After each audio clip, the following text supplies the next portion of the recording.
11h, Europe 1 Culture Média. Philippe Vandel. Bonjour Bichente Lizarazu. Bonjour. Merci d'être avec nous. Faut-il vous présenter l'une des figures de la mythique équipe de France, championne du monde en 98, champion d'Europe en 2000, titre avec le Bayern de Munich, 6 fois champion d'Allemagne et la Ligue des Champions. Depuis 2009, vous êtes le consultant foot de TF1 après avoir passé 3 ans sur Canal. Et votre actualité, Bichente, évidemment, c'est la Coupe du Monde au Qatar qui démarre dimanche avec Qatar-Équateur, sera à 17h. Et puis les grands débuts de l'équipe de France, très attendus, mercredi 22 à 20h. France-Australie. Alors, avant qu'on dise un mot du dispositif de TF1, question, comment vous abordez cette Coupe du Monde, non pas du point de vue footballistique, je vous demanderai tout à l'heure quel sort vous prévoyez pour l'équipe de France, mais du point de vue journalistique en tant que consultant? En fait, on analyse les équipes, mais je dois dire qu'on l'a fait, on commence à le faire que maintenant parce qu'en fait, on était dans l'attente de la sélection de chaque équipe avec les blessures. Il y en a beaucoup, Mhm. énormément, donc ça servait à rien de se préparer trop tôt. Mhm. Mais là, d'ores et déjà, moi, je suis dans la préparation, en effet, du match Qatar-Équateur. Donc, un match très compliqué en tant que commentateur parce qu'on connaît quasiment très peu ces joueurs, particulièrement le Qatar. Ouais. Donc, on est dans les recherches des clubs respectifs dans lesquels ils jouent. Voilà, on est aussi dans, comme c'est le match d'ouverture, dans la cérémonie d'ouverture. Et puis derrière, il y a l'équipe de France, donc ça c'est quand même beaucoup plus simple, même si il faut travailler sur l'Australie, qui n'est pas une équipe que l'on a l'habitude de commenter. Par contre, le Danemark, on les a commentés dernièrement, donc on les connaît très très bien. Et là, c'est beaucoup plus facile. Voilà, il y a des matchs, quand il y a les nations, les grandes nations, c'est très facile, on connaît tous les joueurs. Et quand c'est des plus petites nations, là, il faut faire un travail de recherche plus important. Alors, la Coupe du Monde va se dérouler du 20 novembre, c'est-à-dire dimanche, jusqu'au 18 décembre pour la finale. TF1 va diffuser les 28 plus belles affiches en exclusivité, en clair évidemment. Évidemment, l'intégralité des matchs de l'équipe de France. Vous serez à chaque fois, Bichente, au micro pour l'équipe de France, évidemment. Et pour les autres matchs, lesquels allez-vous suivre? Alors, je ne les ai pas tous dans le détail parce que on va en avoir beaucoup. Il y en a 20. Il y en a 20, donc j'ai pas la liste avec moi, mais on Ah, en a 20. vous allez en faire 20 sur 28. On en fait 20 sur 28, exactement. Voilà. Et l'autre équipe, c'est l'équipe avec Rudy Garcia. Ouais. Donc, c'est réparti comme ça. Donc, on va faire énormément de matchs sur cette compétition, plus que d'habitude par rapport à une Coupe du Monde, parce qu'il n'y a pas la problématique de logistique de déplacement, Ouais. comme on a pu l'avoir en Russie notamment, voilà, ou sur la dernière Coupe du Monde au Brésil ou en Afrique du Sud. Là, on est à Doha, c'est grand comme l'île de France, le Qatar, Ouais. et il n'y a pas de déplacement. Donc, on va énormément commenter quasiment tous les jours ou tous les 2 jours. Puisque vous en parliez, le second binôme avec l'entraîneur Rudy Garcia comme consultant, ce sera Julien Brun qui sera au micro. Alors je l'ai dit, vous êtes un ancien joueur professionnel, vous faites partie de la mythique équipe de France de 98. Pourquoi j'ai raconté cette partie de votre CV? Parce que le capitaine de cette équipe de France, c'est devenu le sélectionneur d'aujourd'hui. Vous êtes un proche de Didier Deschamps. Comment ça se passe quand vous n'êtes pas d'accord avec lui? Comment on fait pour être libre de parole avec votre pote qui a fait la sélection et qui parfois fait un choix qui ne vous plaît pas? Ça se passe bien parce que il est intelligent, parce que je suis pas non plus moi dans l'exagération. Ouais. Mais par exemple, en ce moment, il y avait le débat de la défense à 4, Ouais. et moi depuis très longtemps, Vous militez en je faveur de je la défense à je 4.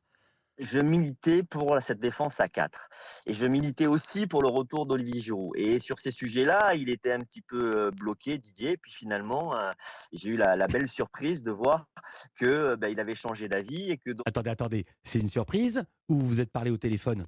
ah non, vraiment pas. Alors je peux vous dire un truc, c'est que on peut avoir des conversations, et je ne me sers pas du tout des conversations que l'on a, parce que pour moi, il y a l'amitié, il y a le travail, c'est 2 choses qui sont complètement différentes. Mmh. Mais, il peut arriver aussi qu'on ait des avis divergents, et sur le sujet de la défense, je lui ai dit à maintes fois en privé ce que j'en pensais, et on a eu des débats très, très techniques ensemble, où moi je lui disais voilà pourquoi j'aime pas en tant que joueur de couloir, cette position de piston que je trouve un peu bâtarde.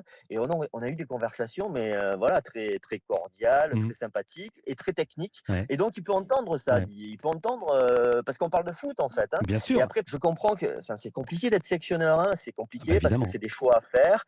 Et moi, c'est peut-être plus facile parce que j'ai un peu un peu plus dans le recul.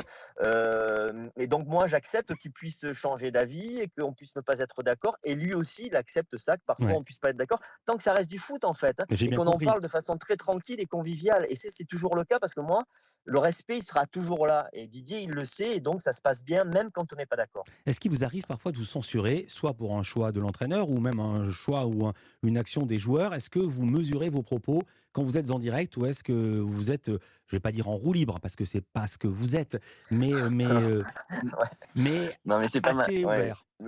je dis ce que j'ai à dire. Après, moi, je suis dans le contrôle, je suis pas dans l'excès, donc être en roue libre, c'est pas ma nature Hmm. et puis on prend pas en otage, une antenne. On doit être respectueux des gens, on doit être respectueux des téléspectateurs, on doit être respectueux des acteurs. Voilà, moi, j'ai du respect pour le sélectionneur, pour les joueurs, parce que j'ai été joueur et donc je vais dire les choses, mais avec Ouais, pédagogie, avec respect, hein, ouais. voilà, enfin, c'est la base. Vous allez participer à d'autres émissions comme le MAC d'après-match qui sera présenté par Denis Brognard ou alors Téléfoot la quotidienne ou simplement vous serez focus sur les matchs? On va participer, ouais, au MAC de Denis, ça c'est certain, ils seront liés au match de l'équipe de France et nous on restera après les matchs de l'équipe de France, pour conclure un petit peu notre sentiment sur le match et sur les téléfoot aussi, peut-être quelques-uns, pas tous, hein, parce que, comme on fait 20 matchs, on va être quand même énormément, sollicités déjà par ces matchs. On a des chances. On, c'est la France. D'être champion du monde? Ouais. Oui, bien sûr, on a des chances, d'être champion du monde, d'avoir la troisième étoile. On a une attaque de feu. Mhm. Un Les seules mot, questions que l'on le grand public va pas être content parce que ma maman, si elle était là, elle dirait: «Oh là là, il y a que des gens que je connais pas au milieu de terrain». Rabiot, on le connaît, sinon Aurélien Tchouaméni, Youssouf Fofana, Matteo Guendouzi, Jordan Vertou, Eduardo Camavinga. ouais, c'est l'inconnu. C'est l'inconnu. Alors, en attaque, on a tout ce qu'il faut, Ouais. mais au milieu, on est un peu expérimenté. On a perdu Kanté et Pogba. C'est 2 pertes énormes par rapport à l'expérience qu'ils apportaient sur le terrain, en leadership aussi. Mmh. Ça sera Aurélien Tchouaméni et Adrien Rabiot qui devraient les remplacer. 34 sélections pour Rabiot, je crois, 17 pour Aurélien Tchouaméni.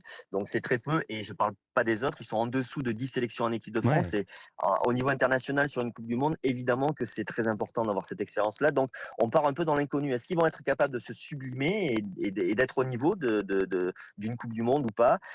Et après, derrière, on a des petits problèmes de blessures, Mmh. des joueurs qui reviennent de blessures comme Varane, comme Lucas Hernandez. Et on a perdu Kimpembe, qui lui J'ai avait un vu ça. problème de tendon, il peut pas être là. Donc là aussi, petit point d'interrogation, plus par rapport à l'état athlétique. Malgré ça, j'ai de l'espoir parce qu'on a une super attaque, mais il faudra que le milieu soit au rendez-vous et que nos blessés soient à 100%. Attaque incroyable, Benzema, Mbappé, Griezmann et Giroud sur le banc, vous l'avez dit. Alors, j'ai hâte de vous entendre commenter les pénaltys, parce qu'il y aura des pénaltys, ça ne manquera pas. On l'a oublié, mais pendant la Coupe du Monde 98, la France avait éliminé l'Italie au pénalty. Or, Bichente Lizarazu, vous aviez raté votre péno, et si Barthez ne sort pas ensuite celui d'Albertini, on aurait été éliminé. Question, il vous reste un souvenir de cette minute du pénalty raté ou pas du tout? Ou tout a été effacé Non, par la parce que victoire ensuite? ça beh, bien sûr, ça a été effacé par la victoire en Suisse et puis la continuité puisqu'on n'était qu'en quart de finale.